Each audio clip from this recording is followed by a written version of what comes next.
Hello, everyone. Just me and Frecks today. We're going to be doing a college football takeaway after week one. So let's get right into the big news. Colorado, Deion Sanders, he led that team and he ended up taking down TCU. I believe it was 45 to 42. And a lot of people are, on this Colorado train. And, props to them. But,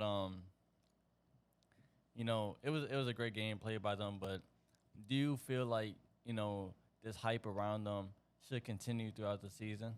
I mean, I think there's going to be hype around them, at least now. I mean, coming into that game, we knew, like, Coach Prime, taking in his, was it Louis Vuitton luggage from Jackson State? Yeah. I mean, he props to him. He was all high talk on them his whole time, ever since he came here. He brought his guys. His son's a starting quarterback. They played great. They did. Travis Hunter, dog. Yeah. He's legit. 110 snaps, that's for him to do that in that weather and be productive all throughout the game. I believe he had 11 catches, 110 yards, had an interception. And I know in that Texas heat, I think it was feeling like over 100 degree, 110 on turf. Can only imagine. But I think props TCU or not TCU, Colorado. I mean, coming into the season, they think their win total was set at 3.5. I think it was, and that. Coming in week one against a former team that was in the national championship. But the thing about TCU, they're not the same team as they were last. They're not the same team what they were last year. I think Vegas, I think the reason the spread was 20.5, I think it was more so because Vegas thought Colorado wasn't who Colorado turned out to be, and not so much TCU being like good. Yeah. And I think that's why the spread was so big. I don't think it was really because TCU was good. I think it was more so because Colorado was supposed to be bad. They came out and proved that they can play. I'm not fully sold on them yet. I'm all for Coach Prime. I hope he does good. I hope he does succeed, but it's too early to tell. But from what I've seen, he has some players. I mean, Dylan Edwards, he was formerly committed to Notre Dame, decommitted, came to Coach Prime. I think he had 4 touchdowns that game. And, I mean, I don't know how many yards, but that man, he's a true freshman, and he was an absolute dog. They got some players. Yeah, they do. And knowing Deion Sanders, he's gonna put that heart into those guys. And no matter what team they're going against, it could be Alabama. They're gonna play as hard as they can. And I watched that game from start to finish because I had TCU minus 20.5. I thought it was gonna be a blowout. I didn't think Colorado was gonna come out like that, but for his son to go out there, school record 510 passing yards, I believe it was 4 touchdowns.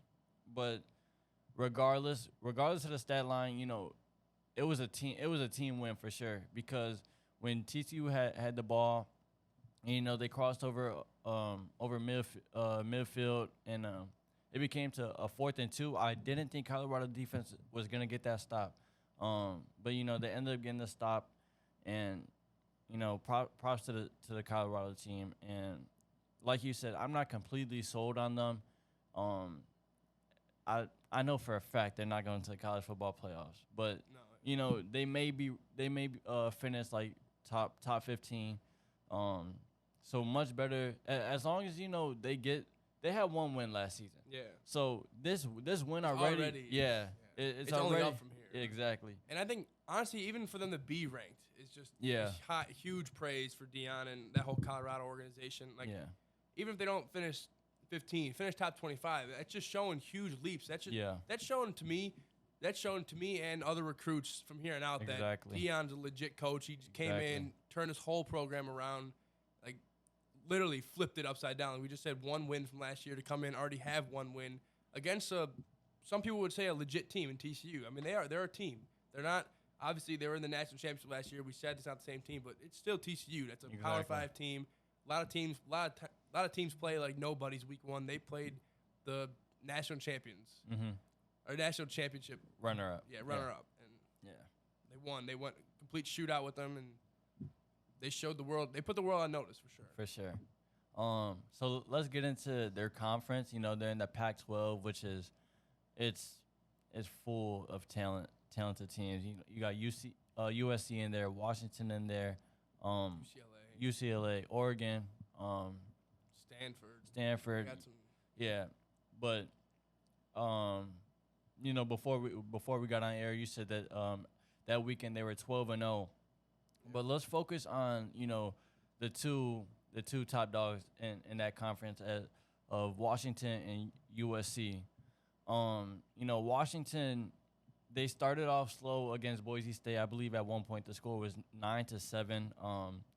And once I seen that, I turned the game on. I seen a 40-yard touchdown from Penix. Yeah. And then, I seen 3 straight touchdowns after that. That second quarter that they had in that game was just amazing. And this offense could easily be top 3 in the nation, and possibly even number 1, because you have a quarterback like Penix. And, a lot of people will say it's because of his receiver room. And, I even mentioned to you that Penix wasn't really all that to me. But, he did show a lot of flashes. His deep ball is one of the prettiest across if not the best. Yeah, all across the nation. But and then USC, you got Caleb Williams, who is a Heisman favorite.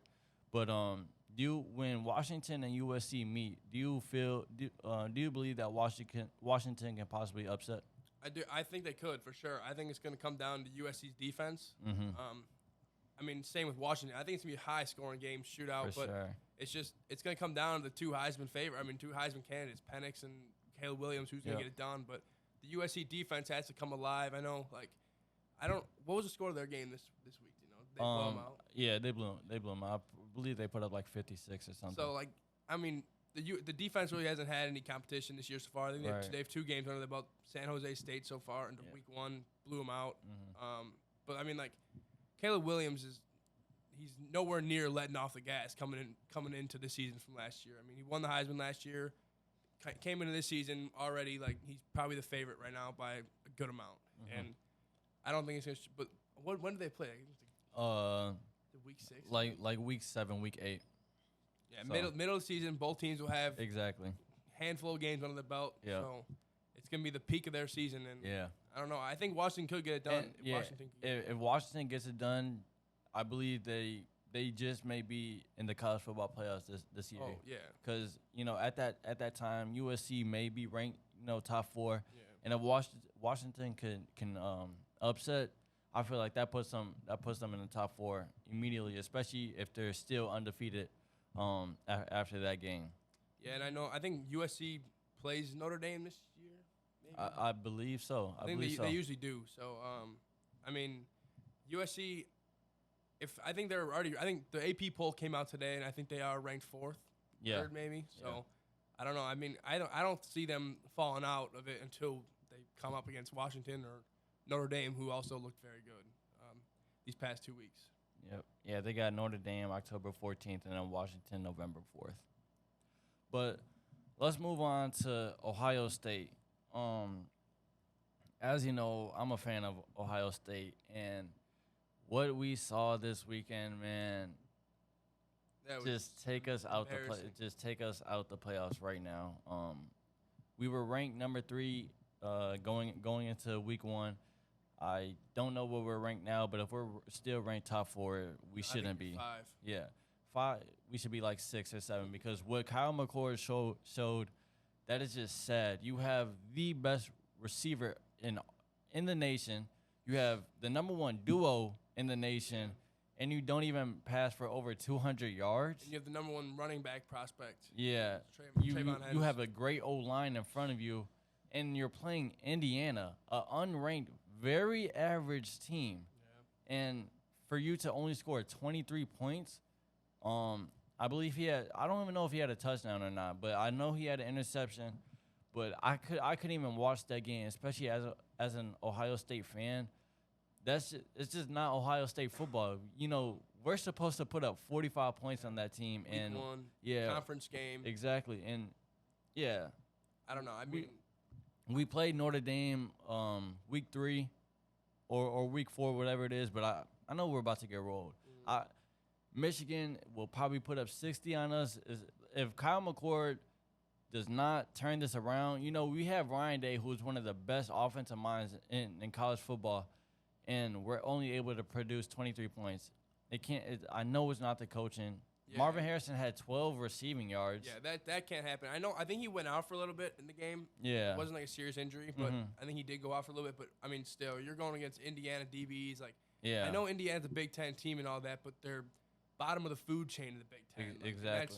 If you're bottom of the food chain in the Big Ten, you're going against with Rutgers, Northwestern. Like, yeah, you should be putting up big numbers on these teams, especially week one. That's where I'm going to give Kyle McCord a little bit of a break, but not much because he played like it was not good. And week one, you're coming in, you were just in the college football semifinals. You're a field goal away from going to the championship.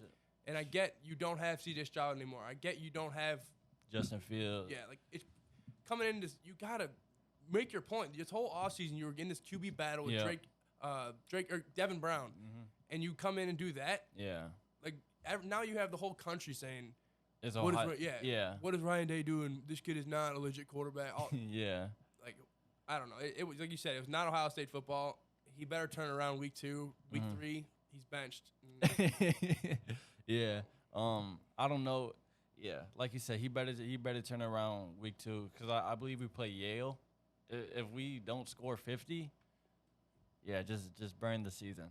Yeah, I mean, I get it's week 1. I know last year you guys played Notre Dame week 1, maybe week 2. I think it was week 1 but it was a close game. But it's also Notre Dame. I know Notre Dame wasn't really good last year, but that's a known name in college football world. And it was. Yeah, and Notre Dame is much better than what they were last season. But the thing I feel you could tell with Ohio State football is like they start off a little bit slow, but as the season goes on, then start heating up. At least I thought it's been the past couple of years. But yeah, I don't know, just a bad start. Now let's move on to Clemson. You know, they played last night. They played Duke, and bro, I took them at -20.5. I thought they were gonna come out and make a statement. Yeah. Cade. Klubnik just played awful. From his third pass, he was just shook all game. I didn't expect the crowd to be that much of a factor, but like Colorado, props to Duke. You know, you're beating a ranked team. A lot of people counted you out going into that game, but you know they got the job done. But Dabo Swinney, bro, what in the since Trevor Lawrence has left. I know you said that he hasn't done anything since Trevor Lawrence has left, and then Clemson. I think the DJ's first year they might have went to the playoffs, but other than that, I mean, wasn't DJ's first year the year they had Trevor Lawrence or no? I think it was. I think Trevor Lawrence went down for. That's when he played Notre Dame. Like 5 touchdowns, but I mean, like it's just bad. I know they got a new offensive coordinator, Garrett Riley. Lincoln Riley's brother, offensive whiz, and he was too. He brought TCU and Max Duggan to the national championship last year, and then comes to Clemson. And now you're playing conservative ball. Let Cade just go out there and sling the ball. And I'm gonna give Cade a break because I was watching the game the last fourth quarter specifically. They were in the red zone. I don't know if it was his fault or the running back's fault, but they dropped the read option on the 15-yard line. They end up getting a 3-and-out. Get the ball back. Fourth quarter starts. They go down, drive to the 2-yard line. Running back fumbles the ball, and then they get another 3-and-out. And then there's a little I don't know, it was an arrow pass to Will Shipley. Will Shipley drops the ball, interception. I mean, at that point in the game, what else can Cade do? It's just he's going out there. He's a young QB. I think it was the second start of his career. Yep. And this is what his team provides him. Also, their wide receiver room is so bad. It's so bad. So bad. They have no playmakers. Yeah, outside of Antonio Williams, it's so bad. No playmakers. On either side of the ball, really. Yeah. I mean, I don't know. Honestly, I can't believe, I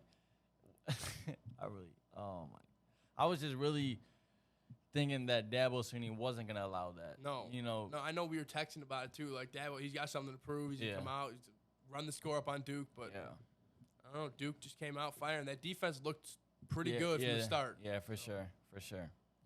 Go ahead and burn the Clemson season as well. Yeah, and somehow they're still ranked. Yeah, I don't really know how that's – and Duke's 21, I think.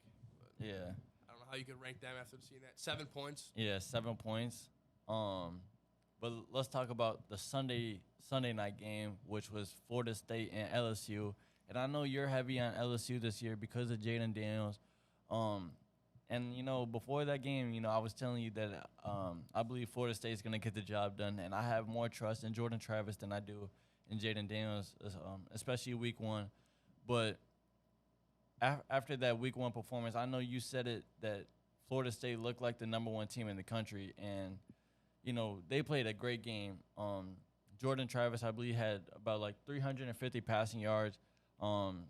Coleman from transfer from Michigan State, immediate impact. Yeah, he's legit. Their defense really dialed in second half. I believe they only allowed 10 points in the second half. And, this Florida State team can really get into the college football playoffs. 100%. I think, like you said, Jordan Travis, coming in this year, I think he threw 4,500 last year, 50 touchdowns, 4 picks. I mean, like, Jaden, that was just – I thought it was going to be a shootout, which it kind of was in the first half. Yeah. I was kind of expecting, like, all right, we got a game going. I think it was like, I don't know, maybe 21, 14. I think 17 going to half. And then I don't know what Brian Kelly told his team, but that offense just died the second half. Yeah. Nothing was going. Even Jane Daniels, like he said, I was high on Jane Daniels. I still kind of am, but I don't really – his decision-making was kind of – I don't really know. And he threw an interception in the fourth quarter. They were kind of driving. He threw an interception. I think that was kind of like the dagger in LSU's dreams there. I think that was just done. But, I mean, man, Florida State, they like you said, I really do think they looked like the best team in the country. They looked Sunday night, they're playing LSU, top 5 team, ranked-wise, and they come out and do that. Just blow the roof off the place. And I know the game was at home, but even if that game was in Baton Rouge, I still don't know if it would have changed anything. Yeah.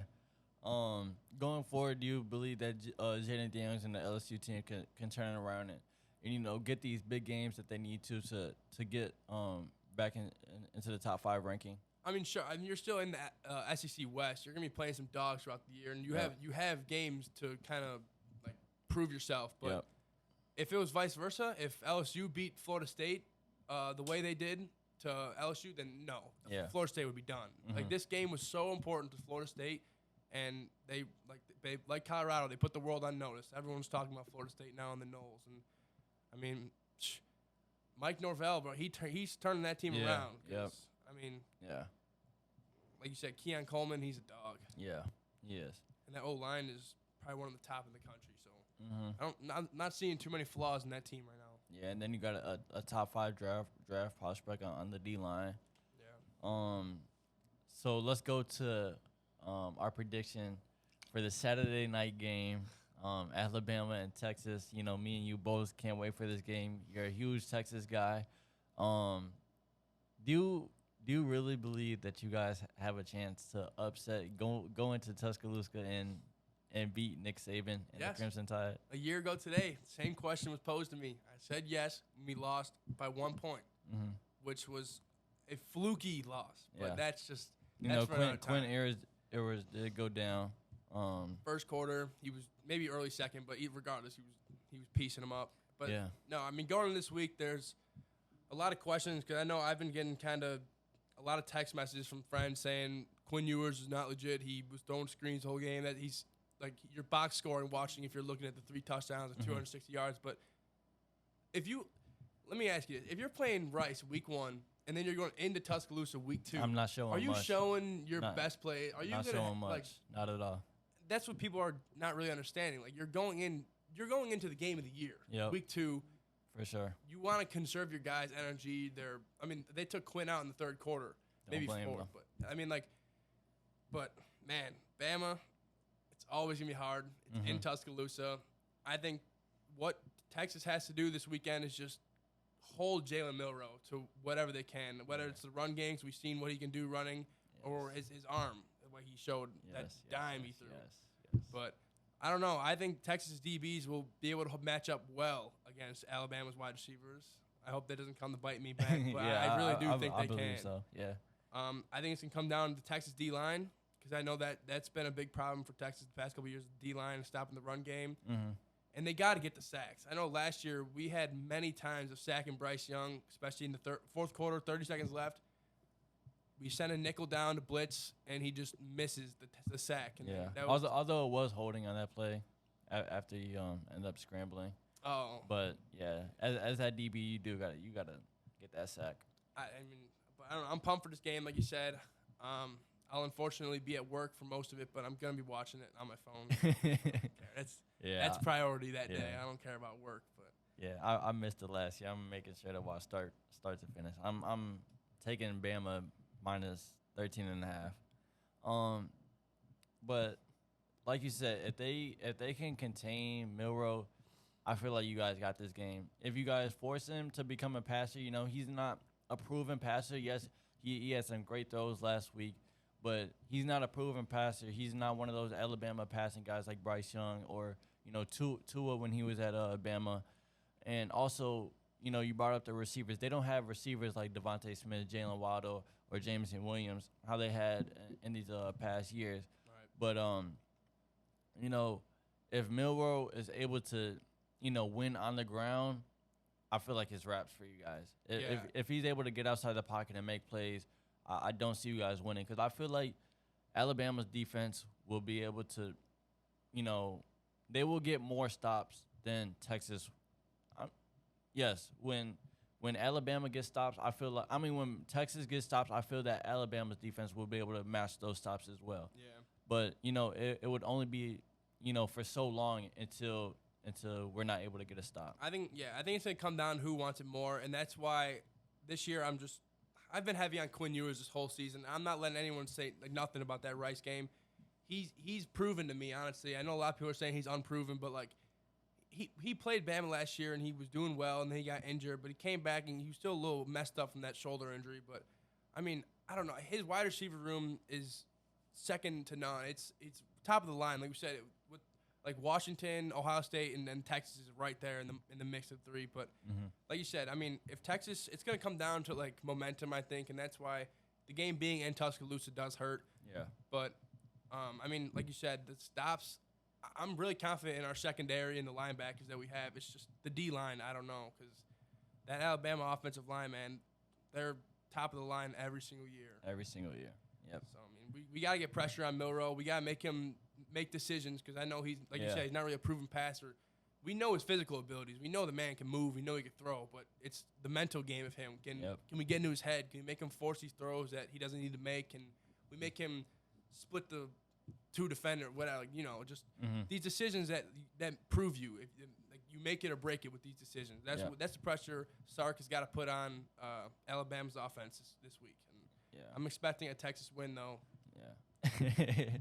That's going to do it for this video, guys. Let us know your Week 1 college takeaways, and also let us know your predictions for Alabama and Texas for the Week 2 Saturday night game. That's going to do it.